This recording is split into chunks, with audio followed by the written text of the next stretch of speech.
जीवन का जो अंतिम लक्ष्य है वो परमात्मा प्राप्ति कैसे हो। तो भगवान कपिल ने कहा कि माता जीव को योग करना चाहिए। योग का मतलब क्या हुआ?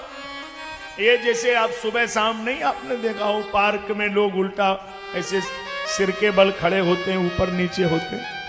अरे भाई वो तो योगा कह सकते हैं आप उसको। योग का मतलब उससे नहीं है।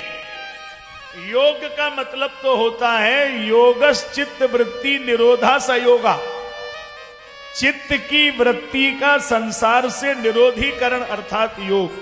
योग को सरल भाषा में कहें तो योग माने मैथ में होता है जोड़ना। आत्मा को परमात्मा से जोड़ने की क्रिया को योग कहते हैं। जोड़ देने वाले को योगी कहते हैं। तो योग माने जोड़ना। योगा आध्यात्मिका पुंसाम, कपिल भगवान ने कहा मां। तो इसमें 8 प्रक्रियाएं हैं।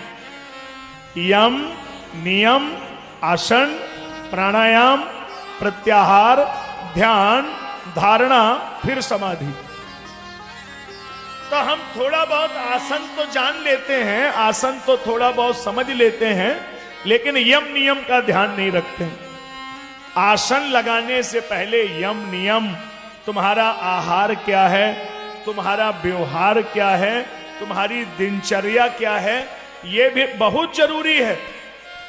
आहार शुद्धौ मन शुद्धौ।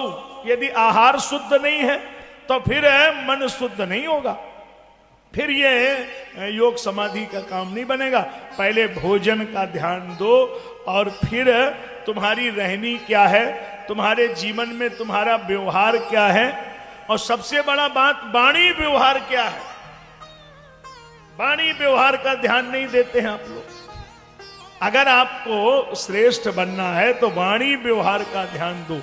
बोलने से 100 बार पहले सोच लो कि हम जो बोल रहे हैं इससे किसी के मन को पीड़ा तो नहीं पहुंचेगी।